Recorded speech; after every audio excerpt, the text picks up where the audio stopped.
रौनक stage बावकार उलमाए अहले सुन्नत खुतबा व शूरा अहले सुन्नत ज़िक्र मुस्तफ़ा अलैहि तहियत व सलाम तशरीफ़ फरमा जुमला बुज़ुर्गों नौजवानों अज़ीज़ बच्चों मीठे मजहबी दीनी धर्मी इस्लामी भाइयों अस्सलामु अलैकुम। अल्हम्दुलिल्लाहि नहमदुहु व नुसल्ली व नुसल्लिमु अला रसूलिहिल करीम अम्मा बअदु फ़अऊज़ु बिल्लाहि मिनश शैतानिर रजीम बिस्मिल्लाहिर रहमानिर रहीम। या अय्युहल्लज़ीना आमनु तक़ुल्लाहा व कूनू मअस्सादिक़ीन। सदक़ल्लाहुल अज़ीम व सदक़ रसूलुहुन नबियुल अमीनुल करीम व नहनु अला ज़ालिका लमिनश शाहिदीन व शाकिरीन वल्हम्दुलिल्लाहि रब्बिल आलमीन। आमीन बजाहे सय्यिदिल मुरसलीन। लाइक़ मुबारकबाद हैं आप सभी हज़रात के हमारे मुअज़्ज़म मुकर्रम अरबाब इल्म व फ़न उलमाए अहले सुन्नत की नायाब गुफ्तगू व शायरी सुनने की गर्ज़ व गायत से ज़िक्र मुस्तफ़ा सल्लल्लाहु अलैहि वसल्लम में तशरीफ़ लाए और इनकी नूरानी चेहरों की ज़ियारत से अपने क़ुलूब व अज़हान को आप मनव्वर फरमा रहे हैं। अल्लाह तबारक तआला आप सबों की हाज़िरी को कबूल अता फ़रमाए। नेमतें बाँटता जिस समत व ज़िशान गया, साथ ही मुंशिए रहमत का कलमदान गया। आज ले उनकी पनाह, आज मदद मांग उनसे, फिर ना मानेंगे क़यामत में अगर मान गया। दुरूद शरीफ पढ़िए। अल्लाहुम्मा सल्लि अला सय्यिदिना व शफ़ीना व हबीबिना व नबीना व मौलाना मुहम्मदिन बारिक वसल्लम। सल्लु अलैहि सलातुम व सलामुन अलैका हबीबी या रसूलल्लाह सल्लल्लाहु तआला अलैहि व आलिहि वसल्लम। अल्हम्दुलिल्लाह मजमा बहुत अच्छा है, आप लोगों की समाअत भी बहुत अच्छी है। हाँ, यहाँ ऐसी समाअतें देखने के बाद दिल तो बाग बाग ज़बरदस्ती हो ही जाता है। हाँ,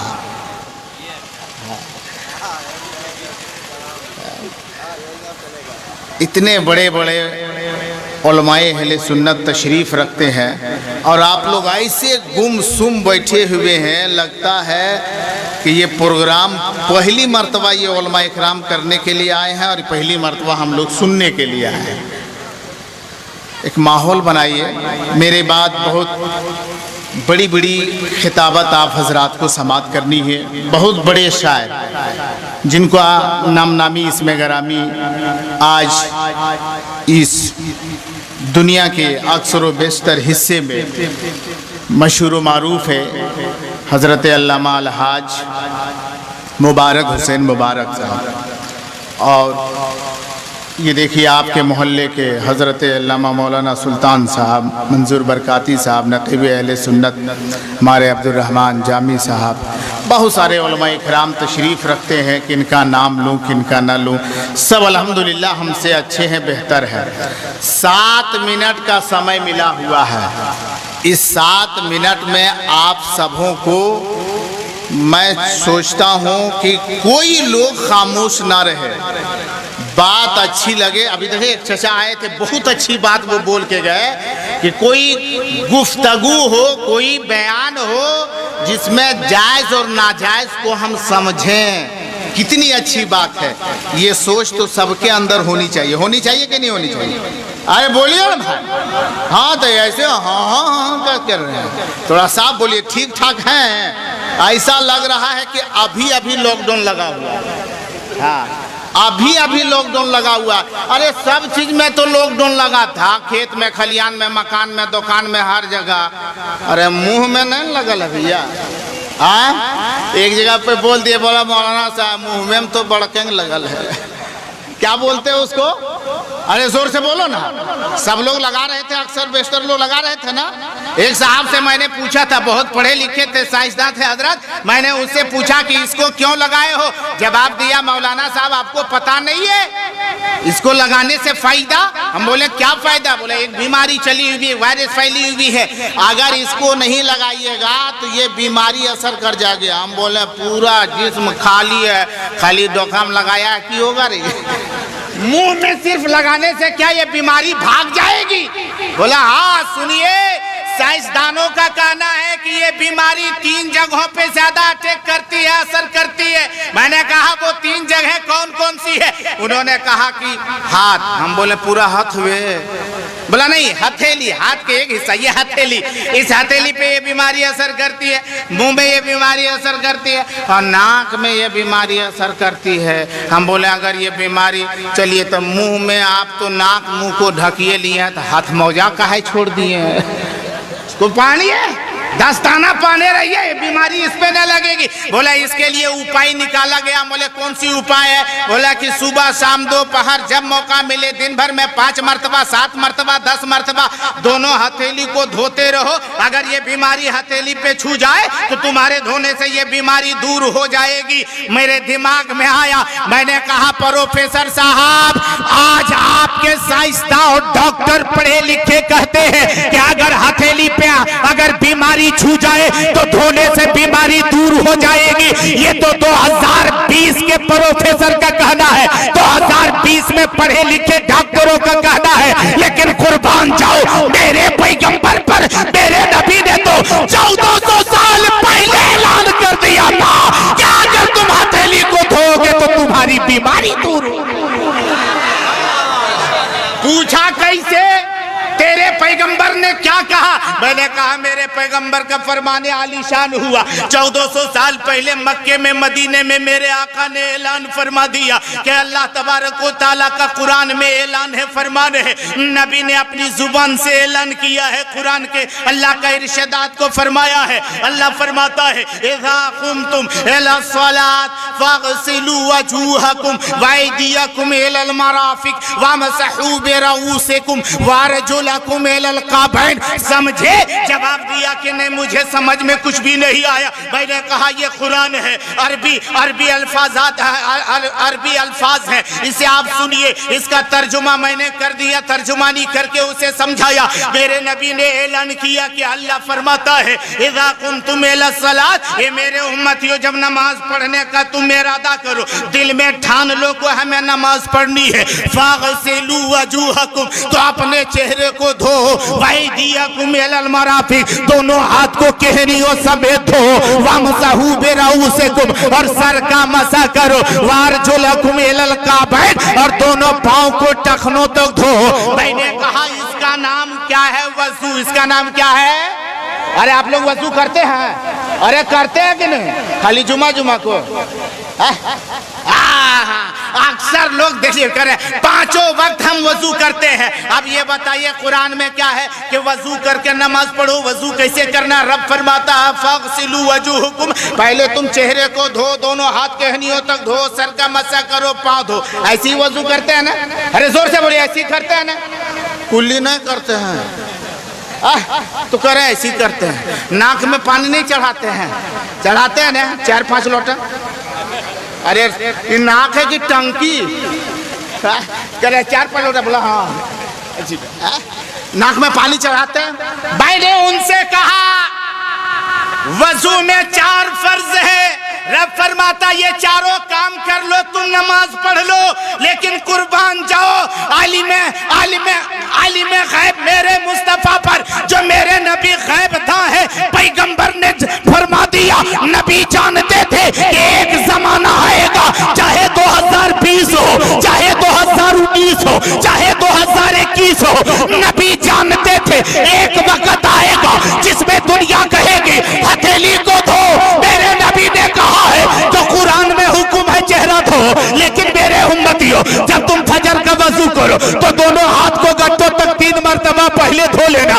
जोहर का वजू करने के लिए जाओ तो वजू करने से पहले, वजू के दौरान, उससे पहले तुम दोनों हाथ केहनियों गट्टों तक धो लेना। असर का वजू हो तो गट्टों तक 3 मरतबा मर्तबा हाथ धो लेना। मगरिब व ईशा का वजू हो 3-3 मर्तबा गड्ढों तक हाथ धो लेना। अगर हम हाथ 5 वक्त की नमाज में 3-3 मर्तबा हर वक्त की नमाज में हथेली को धोते हैं तो 15 मर्तबा होता है। अगर आज के साइंसदा हथेली धोने कहते हैं तो कौन सा कमाल है। अरे 1400 साल तो पहले मेरे पैगंबर ने तो फरमा दिया।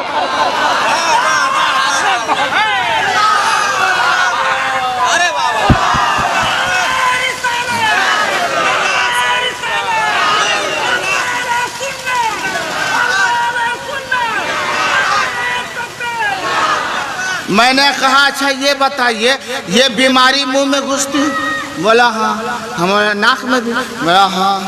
बोला तो इसको लगाने से बोला असर नहीं करेगी, बीमारी अंदर नहीं जाएगी? हम बोले कब तक? बोला हर वक्त। बोला कब तक लगाए रखेगा? बोला हर वक्त लगाए रखेंगे। हम बोले तुम खाना वाना खाएगा मर जाएगा रे? खाएगा कि नहीं? उस वक्त खोलेगा? बोला हाँ खोलना पड़ेगा। हम बोला तो कौन बीमारी है रे जो खाने के वक्त में तुमको छुट्टी दे देती है कि अभी हम नहीं घुसेंगे, अभी हम नहीं अटैक करेंगे, तुम अभी खाओ कोई बीमारी? बोला हाँ अगर उस वक्त वो बीमारी अंदर चली जाए तो ये हलक में पहुंच जाती है। हम बोले फिर? बोला 3-4 दिन यहाँ घूमती है। बोले अरे बाप रे ये कलकत्ता का सिटी है करे कि बम्बई की मार्केट है, 3-4 दिन वहाँ वो घूमती है। बोला फिर? बोला अगर इसके दरमियान में इलाज ना कराया जाए तो वो बीमारी गोदाम में चली जाएगी और 14 से 28 दिन में गोदाम में जाने के बाद में वो आदमी का काम तमाम हो जाएगा, कोई इलाज नहीं है। अब बोला अच्छा ये बताइए ये बीमारी कान में घुसती है कि नहीं? बोला ऐसा क्यों बोल रहे? बोला इसमें भी सुराख है इसलिए पूछ रहे हैं, कान में घुस सकती है कि नहीं? बोला नहीं। हम बोला अब हमको समझ में आ गया कि ये बीमारी दरवाजे से जाती है, खिड़की से जाती है। बेटा भेड़ी लीटर को देखबे नहीं करती है। अजीब बीमारी है। ये कौन बीमारी है रे जो इधर से नहीं घुस रही इधर से जा रही? हाँ बोला हाँ इधर से जाती। मैंने कहा मेरे नबी जानते थे इसलिए मेरे आका ने फरमा दिया है कि बीमारी में मुंह में घुस सकती है, इसलिए नबी ने फरमाया कि वजू से पहले तुम कुल्ली भी कर लो। और अगर हलक का मामला आता है तो मेरे नबी ने फरमाया अगर रोजेदार नहीं हो तो गरगरा करो, गरगरा। आज जब गरगरा करोगे तो ठेठ में बोलते नहीं ये खरबरा के सब बीमारी बाहर, सारी बीमारी बाहर हो जाएगी। याद रखिए अब इतनी नहीं, और नाक में पानी चढ़ाओ तो हो सकता है कि इसमें बालूल है। मेरे नबी जानते थे कहीं बीमारी छुप जाएगी तो आका ने फरमाया इस बीमारी की कितनी औकात है, नबी ने फरमा दिया इसको ले लो। देखते हैं कितना पहलवान है। वैसे भी गांव में कहते हैं कि तुम कौन खेत का मूली है रे, ये अंगुली से तुमको लीट देंगे। तो देखते हैं कहानी अंगुली से तुमको लीट देंगे। बताइए कितना पावर है इसमें। मेरे नबी ने फरमाया इसे नाक में डालो और नाक में अंगुली कर दो। आज अंगुली करने से बड़का बड़का ये माम भाग जा रहा है। बड़े बड़े माम को भगा दे रहे हैं। इतनी अंगुलियां की जा रही है कि इसकी किरात अच्छी नहीं है तो इसका तलफुज ठीक नहीं रे। अरे 14 साल से कौन तलफुज लेके आया था रे? अरे 15वां साल में तलफुजे खत्म हो गया। कौन तलफुज है? ऐसे ऐसे लोग हैं आज भी हमारे अंदर सुधार पैदा नहीं हुआ। अब आखिरी बात सुनो, बातें तो बहुत थी, मैं कह रहा हूँ मैंने उनसे कहा नबी जानते थे कि ये बीमारी कान में नहीं घुसती है, इसलिए आका ने ये नहीं फरमाया कि वजू में कान के अंदर भी धो। नबी जानते थे इसलिए कान के अंदर धोने का हुक्म नहीं दिया, नाक को धोने का हुक्म दिया, मुंह के अंदर धोने का हुक्म दिया। गोया मेरे पैगंबर ऐसे ऐसे इल्मे गैबे मुस्तफा, आलिमे गैबे मुस्तफा, मेरे आका की शान को देखो कि 1400 साल पहले ये पैगाम दे दिया है। ए मेरे उम्मतियों, ए मेरे गुलामों, अगर तुझे बलाओं से बचना है, अगर तुझे परेशानी से बचना है, अगर तुझे मुसीबतों से आजादी हासिल करना है तो तुम मेरी सुन्नत पर अमल कर लो। कल जिस तरीके से सुन्नत मुस्तफा पर चलने वाले मुसलमान कल कामयाब थे, आज हम भी सुन्नत मुस्तफा पर चलेंगे तो आज भी कामयाब रहेंगे, सुबह क़यामत तक कामयाब। इसलिए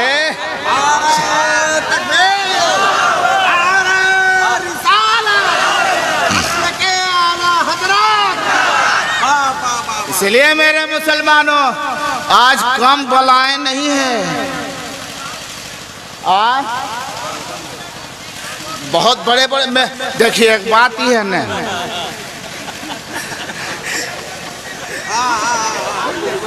पहली मर्तबा एक आदमी गया किसी के घर में, तो देखा स्टील के हथौड़ी,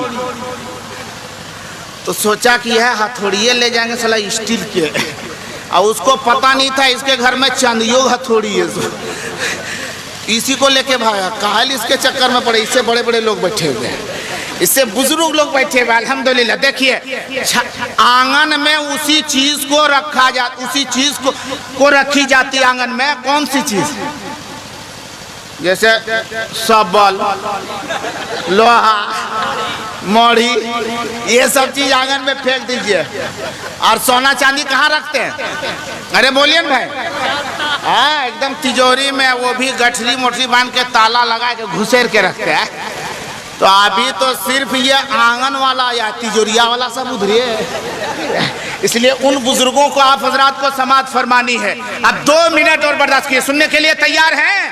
जिगर रखते हैं, सुन्नी मुसलमान हैं, तो आओ पैगाम की बात कर दे। एक पैगाम आप तक पहुंचाता हो। सैयदना अबू बकर सिद्दीक का नाम आपने सुना है? अरे सुना है। खलीफे अव्वल हजरत सैयदना सिद्दीक अकबर जब तख्ते खिलाफत पर बैठे, बस जल्दी जल्दी क्योंकि वक्त बहुत कम है, हजरत सिद्दीक अकबर तख्ते खिलाफत पर बैठे हैं, एक रजिस्टर निकालते हैं चमड़े की और उसको देख रहे हैं। इतने में हजरत सैयदना उमर फारूक रज़ी अल्लाह ताला अन्हु तशरीफ ले आते हैं। और जब तशरीफ ले आए तो हजरत उमर और अबू बकर में काफी दोस्ती थी, लेकिन वो आने के बाद ऐसा नहीं किया। कैसा? जैसे हम और आप करते हैं कि दोस्त हैं, पढ़े लिखे हैं, तो क्या दोस्त तो हैं हम लोग पुराने, आकर के क्या मेरे दोस्त। लेकिन देखो अबू हजरत उमर क्या कहते हैं? अस्सलामु अलैका या अमीरुल मोमिनीन। बोलो सुभान अल्लाह। कहते हैं अमीरुल मोमिनीन, कल तक तो हमारे दोस्त थे, हमारे साथ में खेलते रहते थे, लेकिन आज तो बादशाह बने, अमीरुल मोमिनीन है। कहते हैं अस्सलामु अलैका या अमीरुल मोमिनीन, ये अमीरुल मोमिनीन आपके ऊपर सलामती हो। हजरत अबू बकर सिद्दीक अमीरुल मोमिनीन ने सलाम का जवाब दिया। हजरत उमर पूछ बैठे कि ये क्या है? बोला ये रजिस्टर है, इसे देख रहा हूँ कि अपने इधर इलाके में कितने बेवा औरतें हैं, वो बेवा औरतों की लिस्ट है, उसका नाम के साथ उसका पता है, पोस्ट ऑफिस, थाना, जिला सब लिखा हुआ है, उसका पूरे जो है उसका पता पूरा पता लिखा हुआ है। और साथ ही साथ बगल में एक कॉलम बना हुआ है, उस कॉलम में लिखा हुआ है कि उस बेवा की किफालत किसके जिम्मे है, यानी उसके देखभाल खाना पीना की जिम्मेदारी कौन लिया है। यही रजिस्टर है। हजरत उमर ले लेते हैं रजिस्टर को, देखने लगे, देखा कि उसमें से एक औरत बेवा औरत है, उसका पूरा पता नाम सब कुछ लिखा हुआ है, लेकिन जो कॉलम किफालत की कॉलम है, वो कॉलम में वो जगह खाली है। हजरत उमर सोचने लगे कि आखिरकार इस कॉलम में तो किसी का नाम नहीं है, अगर मैं कह दूं अमीरुल मोमिनीन मेरा नाम लिख दीजिए, मैं उसकी खिदमत करूं, तो हो सकता है कि यकीनन ये दिखावा का हो जाए, ये दिखावा का हो जाए। और याद रखो मुसलमानों, हमारा नारा होता है गौस का दामन नहीं छोड़ेंगे, ख्वाजा का दामन नहीं छोड़ेंगे, उमर का दामन नहीं छोड़ेंगे, अबू बकर का दामन नहीं छोड़ेंगे। और हम लोगों का सारा काम दिखावे के लिए होता है। अरे होता है कि नहीं होता है? बोलिए। आज मजमा में दिखावे के लिए हम खूब नारा लगते हैं, कब? जब उंगली करते हैं तब कहते हैं बोलो सुभान अल्लाह, सुभान अल्लाह अपना जोर। अरे कहाँ से बोल रहा है? अरे यहाँ से बोलने से कोई लाभ नहीं, बोलना है तो यहाँ से बोलो।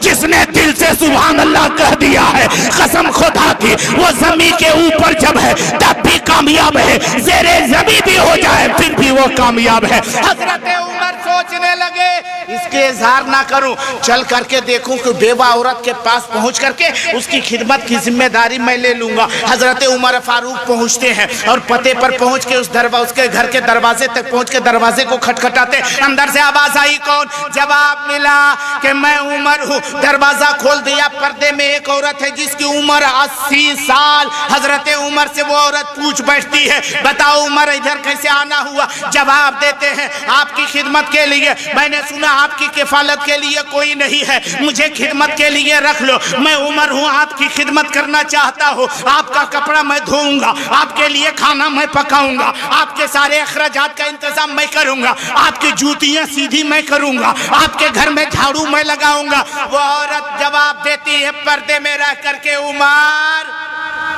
जगह खाली नहीं है, जगह खाली नहीं है। बोला तेरी खिदमत कौन कर रहा है? बोला ये पता नहीं, लेकिन बहुत दिनों से कई सालों से एक शख्स है जो आता है, सारा काम झाड़ू पोछा बर्तन उर्तन साफ करके और वो चला जाता है। आज तक मैं पर्दे से बाहर नहीं निकली हूँ, इसलिए मैं खुद भी नहीं जानती कि वो कौन है, लेकिन आने वाला आता है। हजरत उमर सोचने लगे कि वो आने वाला कौन है, कौन ऐसा शख्स है जो आता रोजाना है, चलो उसे देखो। उससे पहले आज फिर मैं आऊंगा। आज रात में चले हैं, एकदम बिल्कुल उस वक्त पहुंचे हैं। किस वक्त? तहज्जुद के वक्त पहुंचे हैं। और जब वहां पहुंचे तो क्या देखते हैं कि वहां दरवाजा खटखटाया गया। अंदर से आवाज आई, कौन? जवाब मिला, मैं उमर हूँ। वो कहती है कि मैंने मना किया था, तुम मत आना, क्यों आए हो? जवाब दिया कि मैं खिदमत करना चाहता हूँ, आपके घर में झाड़ू पोछा करना चाहता हूँ। और जवाब देती है इसकी जरूरत नहीं है, क्योंकि अभी कुछ देर पहले वो काम करके चला गया है। अब उमर सोचने लगे, अच्छा तो आज शुरुए रात में आ जाते हैं। कितनी जिद कर रहे हैं कि हम खिदमत करें, और हम लोगों का आलम क्या है? कोई गरीब आ जाए कोई गरीब खुद खिदमत करने हम क्या जाएंगे? अगर हमारे पास कोई गरीब आ जाए तो कितनी मदद करते हैं वो तो हमारा और आपका दिल ही जानता है कैसे हम लोग हैं। अब देखो मुसलमानों, सैयदना उमर रज़ी अल्लाह ताला आज ईशा की नमाज पढ़े और फौरन चल दिए। और जब वहां पहुंचे हैं तो देखते क्या है, ये नहीं सोचते कि दरवाजा खटखटाऊंगा, देखूंगा कि रात के कितने वक्त में वो आने वाला आता है। देख, दरवाजे के कुछ दूर हट के एक पेड़ है, उस दरख्त के किनारे पर छुप जाते हैं, पेड़ के तने के बगल में छुप जाते हैं, इंतजार करने लगे। आधी रात में आने वाला आ रहा है, चुपचाप आ रहा है, पाँव में जूती चप्पल भी नहीं है, आहिस्ता कदम उठाते हुए, बिल्कुल चादर ओढ़े हुए चुपचाप आया, दरवाजे को खटखटाया, दरवाजा खोल दिया गया, वो अंदर चले गए। कुछ देर के बाद फिर वो बाहर निकलते हैं। और जब बाहर निकलते उमर सोचने लगे, जब वो बाहर निकलेंगे उससे पूछ बैठूंगा कौन हो और तुम कौन हो, इतनी खिदमत कर रहे हो, आखिर मैं देखना चाहता हूँ वो कौन ऐसा शख्स है। उमर सोच रहे थे, इतने में बाहर निकले। और जब बाहर वो निकले तो हजरत उमर आगे बढ़ गए और जब पूछ बैठते हैं तू कौन है जो रोजाना आता है, मैं आज पीछा करते तुझे देख लिया, तू अपना नाम बता। और खुदा की कसम, जब उसने अपने चेहरे से चादरे मुबारक को हटाया है तो कोई और नहीं था। उमर कह बैठते हैं, अमीरुल मोमिनीन अबू बकर, आप यहाँ कैसे आ गए? अबू बकर फरमाते हैं, ए उमर तू यहाँ कैसे आ गया है? उमर कहने लगे, मैं सोच रहा था कि इस बेवा की खिदमत करके मैं सबकत ले जाऊं। अबू बकर कहते हैं कि मैं इस कॉलम में अपना नाम इसलिए नहीं लिखा था कि अबू बकर जो भी काम करेगा दिखाने का काम नहीं करेगा, अगर करेगा तो खुदा की रजा के लिए काम करेगा। याद रखो, वही उमर ने पूछा था, अबू बकर आपके पाँव में खड़ाव क्यों नहीं है? वो लकड़ी के चप्पल खड़ाव क्यों नहीं है जिससे चलने से खट खट की आवाज आती है? तो अबू बकर की आवाज, अबू बकर के जवाब को सुनेंगे। सैयदना अबू बकर फरमाते हैं, उमर ये पूरा इलाका यहूदियों का है, पूरा इलाका यहूदियों का है और यहूदियों से डर रहा हूँ, ऐसी बात नहीं, मैं इसलिए खड़ा पहन के नहीं आता हूँ कि रात में आऊँगा खटाक खटाक की आवाज़ होगी और किसी यहूदी की नींद में खलल ना हो जाए, नींद खराब ना हो जाए। अबू बकर को यहूदी का ख्याल था और हम लोग को तो अपन भाई का भी ख्याल नहीं है। बोलिए, है कोई ख्याल? हम नमाज पढ़ने गए, मस्जिद से निकले तो इमाम की चुगली, फलना की गिबत, फलना की गिबत, गिबत पर गिबत, चुगली पर चुगली। और हमारा नारा होता है गौस का दामन नहीं छोड़ेंगे, ख्वाजा का दामन नहीं छोड़ेंगे, और जुमा के दिन हाफे पैंट पहन के नहाएंगे। गजब मामला, अजीब मामला। जुमा के दिन रोड पर चापाकल पर एक जंगिया पहन के नहा रहा है, जल्दी जल्दी जुमा पढ़ने जा रहा है। बेटी मौजूद है, जंगिया पहन के नहा रहा है। बीवी मौजूद है, जंगिया पहन के नहा रहा है। माँ मौजूद है, जंगिया पहन के नहा रहा है। ये हाफ पैंट पहन के नहा रहा है। और उसके बाद देखिए नारा गौस का दामन नहीं छोड़ेंगे। अरे जंघीवा छोड़ी पहने रही, जिसको छोड़ना उसको छोड़ पे नहीं करना। गजब बात है। ये मुसलमानों अपने आप को सुधारो, अपने आप को यकीनन इस्लामी सांचे में ढालने की कोशिश करो। अल्लाह तबारक तआला हम मुसलमानों को राह रास्त सिराते मुस्तकीम पे चलने की तौफीक और रफीक अता फरमाए। मौला इस नाचीज से हकीर से अगर बोलने चलने में कोई खताएं हुई हो, सरजद आमदन हो या सावन, मौला उसे तू माफ अता फरमा। अस्तगफिरुल्लाह रब्बी मिन कुल्लि ज़ंबि व अतूबु इलैह। ला इलाहा इल्लल्लाहु मुहम्मदुर रसूलुल्लाह सल्लल्लाहु अलैहि वसल्लम। अस्सलामु अलैकुम व रहमतुल्लाहि व बरकातहू।